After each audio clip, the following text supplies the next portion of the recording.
Well, welcome everyone to this edition of TLG Talks, Trowbridge Law Group's YouTube episodes, where I interview people who are thinking about, are in, or have been in the real estate syndication business. And today I'm very happy to have a repeat visitor with us, Mr. Austin Hartley out of Colorado. Say good morning, Austin. Good morning. Good morning. So, I'm pretty sure I've been on Austin's podcast, and Jonathan, my partner, interviewed Austin about 4 months ago. And now I'm coming back to see if there's any progress, if there's any changes, or what's going on with Austin as he thinks about moving toward being part of the syndication business. So just briefly, for everyone who didn't get a chance to see the first interview, what are you doing today in your business, Austin? Yeah, so I'll give kind of just a brief rundown. I'm a residential real estate broker in Denver, Colorado. Have a business partner, and then we're also real estate investors in the residential side. So I've done a couple flips, wholesale deals, and then also hosts a podcast called the Success Science Podcast. Now is previously known as the Passion First Podcast. And Gene is the only guest I have ever had on the podcast twice. So huge honor to be invited back to your show and speak with you again. And I've always been very keen and interested in the multifamily industry, the syndication world. I personally have never done a syndication deal, but it's definitely something that we're working towards, and I'm sure we'll get into that later in the show. Well, I think we will. That's good. And the whole theory behind this series of interviews has been to put out information for rookies. Everyone except for you, every interview I've had except for you will end or has ended with the question, what advice do you have for rookies? And so I won't ask you that question, but we'll talk about it as we go through. Now, you say you have a business partner, and you say you've done some investing in single family residence in the flip area, right? Flip and wholesale, yep. Flip and wholesale. So that's the two of you doing that together. Yes. So my business partner's name's Tanner Schmidt. We actually used to play high school basketball against each other. He went to a rival high school. They were good school. They're probably the best in our division, but don't tell him I said that. And ended up keeping a close relationship. We both got into real estate, kind of stayed friends, and ended up having very similar values and long-term goals, and ended up partnering together on the brokerage and the investment side of the business. I know you also have a relationship with your father in the real estate business too. Are you with Remax? Nope. So it's a family-owned brokerage. It's called the Hartley Team Realty here in Denver. Tanner and I really do everything in the Denver metro, and then my dad does Northern Colorado, so Loveland, Fort Collins area. And I've been on some larger teams. I used to work with Keller Williams with two of the largest teams in Colorado, and that was great training experience. Really appreciated all the time and effort they spent with me and kind of training me up and teaching me about the industry, but it wasn't the environment or what I wanted to do long-term. Or working with my dad, I've had the flexibility and freedom to work on the brokerage, the investment side, my podcast. And the podcast is probably what I enjoy the most, because I see it as stepping stones and kind of laying the foundation of making a move towards becoming a syndicator, of starting to build a personal brand and credibility by having people like yourself on the show and building that association. Well, over the years, I started selling houses too when I came out of college. Over the years, I've noticed that the big brokerage firms always hire and train their best competitors. Yep. They hire them, they train them, and then they go off and compete with them. But that's just the business of big brokerage, that's for sure. Well, so you and your partner in a flip and a wholesaling arrangements have done a syndication. That is a syndication, two of you. Okay. So, and that's a question I get all the time. Hey, Gene, 4 or 5 of us want to do a property together, but we don't want it to be a syndication. And I said, that's the wrong question. It is a syndication. You're pooling your expertise, you're pooling your money, you're doing something business purpose together. It's a syndication. Actually, what you're asking me is, can you put 4 or 5 people together and do a syndication and not make it a security? That's what you're asking, because people think, whoa, my gosh, if it's a syndication, I have to have a PPM. No, you don't. No, you don't. Not at all. You only have to do that if you get into the role of a security, which simply would be that you and your partner are out there managing other people's money. I'd give you some money. I'd be passive. You'd make it happen. Now the government has a vested interest in protecting me. Mm-hmm. So over the years, they've passed laws that will make you act a certain way so that my investment is protected. So you already are in the small s syndication world. Congratulations. Thank you, Gene. Small s. I wanted to maybe ask you a real quick question. I know it's your show, but just some of the policy that's coming down regarding like capital gains and how you see that affecting the syndication world. Well, if capital gain taxes go up and nothing happens to 1031, the tax deferred exchange law, we will see more and more 1031 interest in the 1031 area and in the syndication world.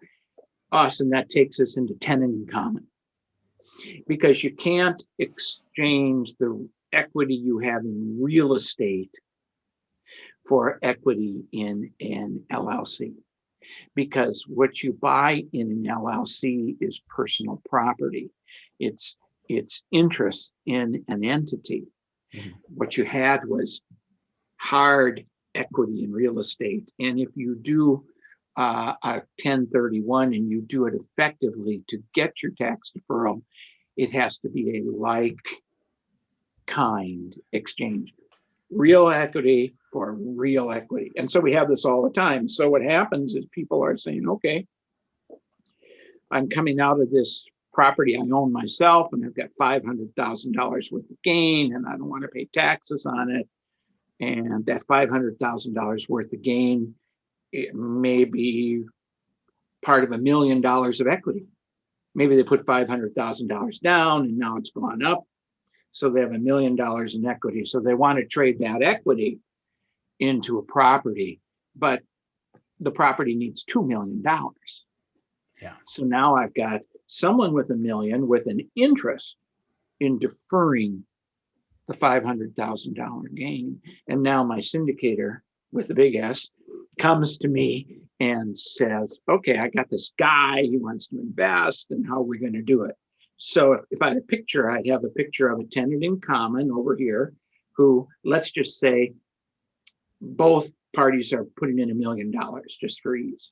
The tenant in common is the individual is going to put in $1 million and is going to get half of the deed, if you visualize that.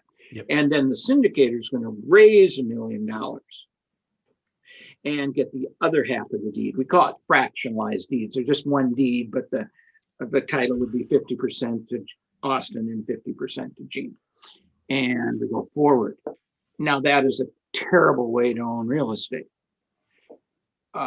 based on the decision making. Because Austin, you have a deed. I have a deed.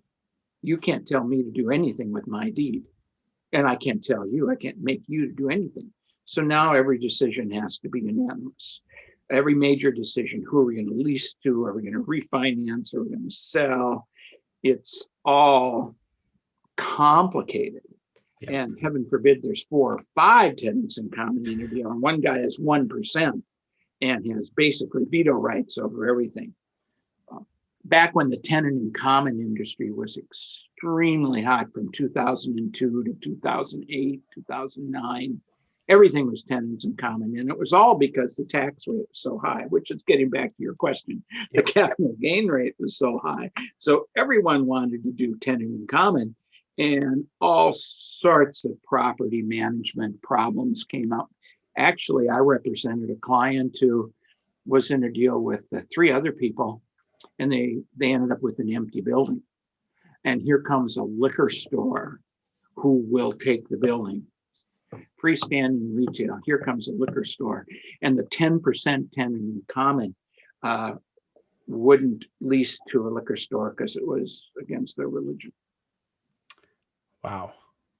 And so what happens in a tenant in common? We're way too deep in this. What happens in a tenant in common agreement is there's always a provision for a deadlock, and it turns out to be a buyout. Gotcha. And so they had no choice. They got an empty building. No one wanted to put any more money and pay the taxes and all this stuff. And so they had to buy this person out and go through a process.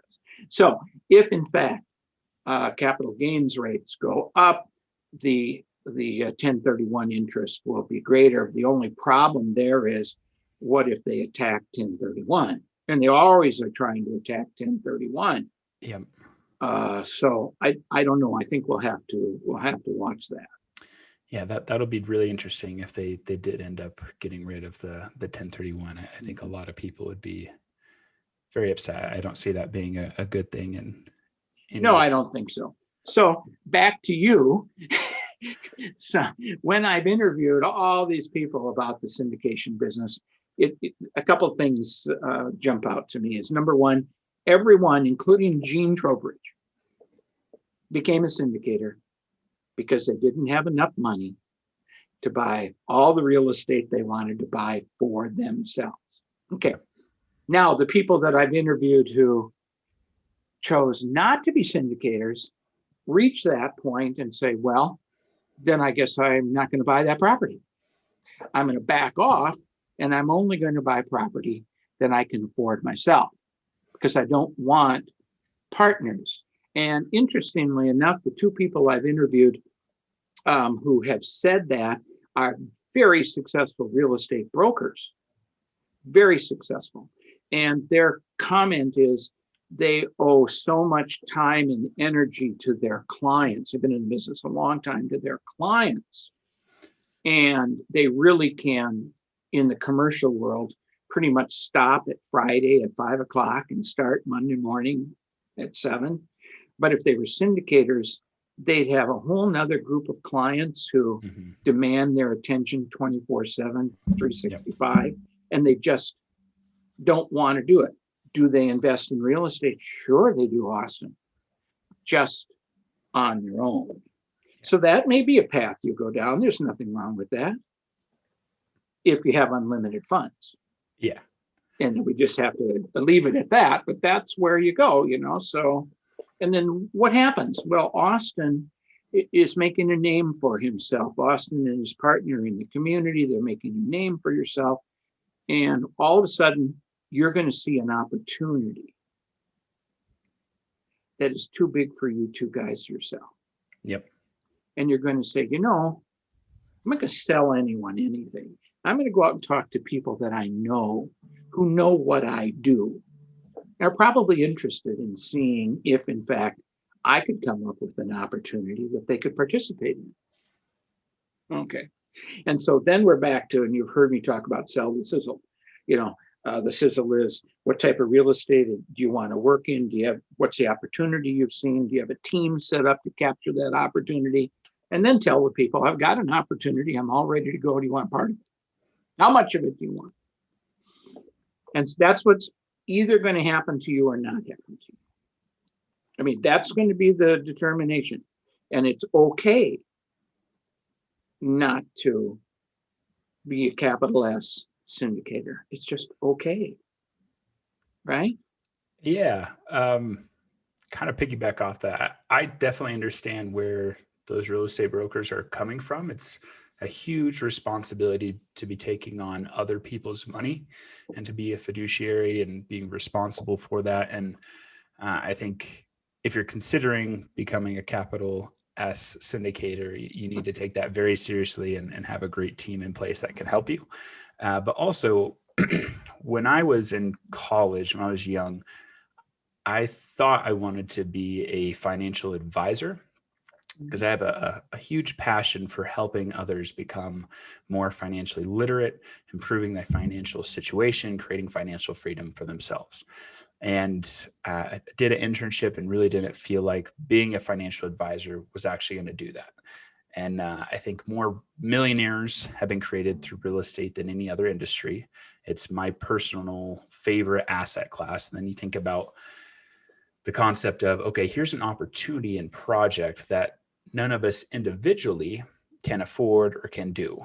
And the economies of scale and single family are much more challenging. I mean, managing 500 different single family properties seems a little daunting. 500 different single transactions, different roofs to manage is a lot versus a single complex or a single project of 500 doors with one property manager, economies of scale, controlling vacancy levels. It, to me, just makes the most sense for helping others maintain and create wealth while also doing it for myself. So that's kind of just the first initial reason why I'm passionate about the syndication multifamily world, even though I haven't done a deal myself yet. Yeah, so you've obviously been, I can hear from your language, you've either been a listener to presentations or you've gone to presentations and you've heard all the shtick. I've heard all the stick. Being, Yeah, I'm well familiar with the stick. Yeah, about being a syndicator and 10x this and 10x that. You know, I've heard it all myself. And sometime in my past, I was the one on the podium giving all that information. So that's all good, and I think that's right. And I think that the multifamily business is the easiest one to get into from where you are, because you know about hot water heaters and you know about furnaces and you know about shoveling snow, and all of your investors who would come to you. I mean, your investors, for the most part, to start with, are going to be your peers. Yeah. Okay.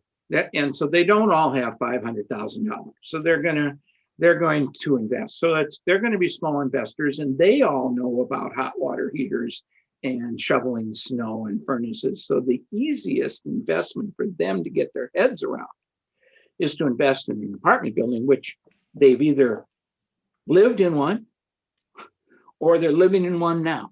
Yep. Or they've graduated to a house, but all we've done is stack 500 of those houses on top of each other, and we're okay.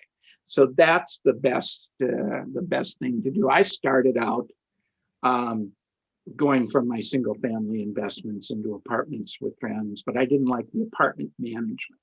Yeah. So I looked for something with a little less management intensive with tenants, and I wanted to create value, so I wanted to build. So I ended up in the self-storage industry, building self-storage. I might have had a 600 unit self-storage facility with 2 bathrooms, one for the tenants and one for the live-in manager. Yeah. Easy. Yeah. Easy game, and hopefully everyone goes home at night when we lock the gates. There's always been the possibility of people living in their storage unit, and I've had meth dealers, and I've had all that stuff. But that worked for me, and so you have to kind of pick what you're good for. And one of the things I've been learning lately, as I look at the syndicators that come to me for business, is getting sophisticated investors into your deal is interesting. I might be a sophisticated investor. You might be a sophisticated investor. Let's pick you. You might be a sophisticated investor as it relates to multifamily. But what if I came to you with an offer on a mobile home park? That might not be my asset class, right? Might not be as familiar with it. No. And so I'm thinking that the mistake that all these passive investors are making, and not all of them, but many passive investors are making, is they go into an investment because the deal looks real good, but they aren't sophisticated with regards to their education for the asset class. And my world has gone from almost exclusively multifamily to include mobile home parks, self-storage, and senior housing. Yeah.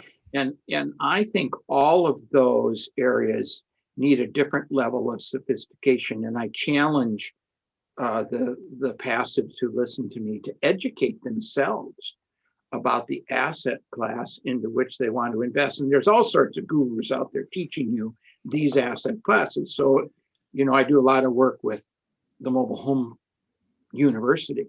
And, if you would take one of their 3-day classes on mobile homes, I mean, they take you visually, virtually right into a factory that builds these things, and you see what they're made of. And, boy, now in 3 days, I think you're a sophisticated investor. And I always tell this story that we put together a syndication not too long ago for racehorses. Racehorses. Okay. What's the definition of a sophisticated investor if, in fact, the investment class is racehorses? Is it different than someone's who's invested in apartment buildings or someone who's invested? Yes, it's totally different. So that's kind of off the topic, but that is kind of interesting. I'm very interested in as you said, when you're a capital S syndicator, you take the money of the investors and you treat it like your money. I'm very interested in my syndicators being careful about who the passives are. The wrong passive will make your life miserable. And it's usually the passive who isn't sophisticated and invests the smallest amount in your deal that comes to you because they have a life situation where they need their money. Yeah. When I've interviewed syndicators over the year and I've asked them, what's the mistakes? What did you learn? Generally, the answer is the care and maintenance of investors is much more burdensome than I ever planned. Okay. Yeah. So that's why you and your partner can continue to do exactly what you're doing and not take the burden of anyone else. That's a good decision.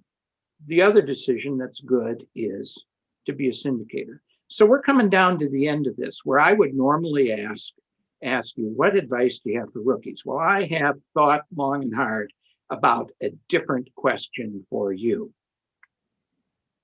What's it going to take for you to do your first syndication with 10 or more investors? What's it going to take? What's the trigger? What is it? So I think there's probably two things. When I first got into real estate, I actually did commercial land development and I wanted to get into syndication very quickly, but I felt like I didn't truly have the knowledge and sophistication to do that well. I didn't have really much active income to be a passive or active investor. And so I've focused a great deal of my time in building our active income in the brokerage and the residential space, and then also building a team here locally that I truly could be very confident approaching any family member, grandma and grandpa, and taking their money and being confident that we're going to be fiduciaries of that. So those are kind of the two things that I'm working on right now, with building a strong active income so I can invest in our own deal as well, building a strong team so we can kind of be confident in that syndication. And so the podcast has definitely helped me do that. I've been able to connect with great individuals like yourself, who have an amazing property manager in Northern Colorado, and building that out. And now it's just a point where I think we're getting close. My goal is by the end of the year to complete our first syndication deal. That's great. So 4 questions you're going to have to ask. I mean, you're absolutely right that the 10 people who invest with you the first time are probably going to be people that are well known to you. Whether they're family, I'm not sure, but they're at least well known to you. They see what you do. You've already won that battle. And if you have an opportunity for them, more than likely they'll be interested. If not someone who doesn't even know you, that won't be your first deal. So the first question you're going to have from a passive investor is, Austin, if I give you my money, What happens if something happens to you? Okay. You've already got that answer. Yep. You've got a partner. I'll tell you, we have 3 transactions out there now in our world of COVID where the syndicator with the capital S has died. Gotcha. And 2 of them had followed our advice and had a partner. Yep. Move on seamlessly. Mm-hmm. The third one didn't want to follow our advice and put their significant other in as the partner who knows nothing about real estate. Yeah. Now the investors are just screwed. It's Ken. So that's the first question. So you've got that. The next question is, hey, Austin, have you done this before? Every one of us has had to answer that question. No, but here's my background. So you've got to build your background. Now that won't be too hard because the first 10 investors already know what your background is and they're looking for you to come to them with an opportunity. But that's important. Definitely. So now you have to get your first deal done. Okay? Because the next time I ask you, hey, Austin, have you done that before? You say, hell yes. Once. That's all we need. That's all you need. Yep. Got a track record. Third question is, hey, am I going to have any skin in the deal? Going to put any money in the deal? And I have come a long way on that argument. I used to think that only related to cash. You're going to sign the mortgage. You're going to have to sign the mortgage. It might be non-recourse. That's fine, but that's skin in the game. So if you're going out for $100,000 investors and they ask you, what are you putting in the deal? And you say, I'm putting in $25,000 and I'm signing the mortgage. That's a compelling argument on your side. Don't worry about 100. And don't put all of your money in the first deal because then you won't have any money for the second deal. Yeah. And the key is to do a number of deals. Okay. And then the last question they're going to say is, hey, if something comes up with me in my life, how do I get my money out of it? And you're going to say, well, we've hired a professional attorney to draft. Is there such a thing as a non-professional attorney? Anyhow, we've hired an attorney to draft our operating agreements. And in Article 11 and 12, we talk about liquidity provisions for you. So you're well on your way to answering those 4 questions. And you'll notice none of them had to do with what's the NOI, what's the rate of return. That's all fine. You'll get to that when you show them the deal. But before they even want to see the deal, they're going to ask you those 4 questions. So I need you to do something for me. Okay? I need you to promise me that you will let me know when you're going to do your first deal. And we're going to do this again. And you're going to talk to me. And maybe, well, let's do it this way. You let me know when you've closed your first deal. You bought the property and you're managing it for your investors. And then let's come on again and let's talk about Austin as a rookie. How did that go for you? Were there any surprises in your learning? Was it easier? Was it harder? What would you do the second time? And then I can ask you the question, Austin, what advice would you give to rookies? Love it. Well, okay, can we do make that promise? I can do that once we close our first deal. We'll have that under management. I'm an old guy, but I'll be doing this for a couple more years, so I'll expect to hear from you pretty soon. You said your goal was by the end of this year, so let's do it.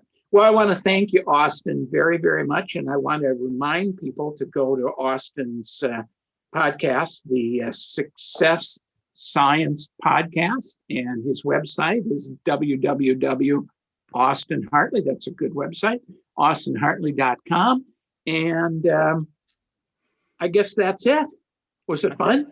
Yeah, it was fun. You can also follow me on social media, Austin James Hartley, and the brokerage website is thehartleyteamrealty.com. Very good. We'll put that stuff when we edit this and put that out there so people who are watching this can see this, Austin. Thank you so much for your time. It's good to see you again, and good luck to you. You too, Gene. Great to see you as well. Thanks for having me on. Have a good one. Bye. Bye.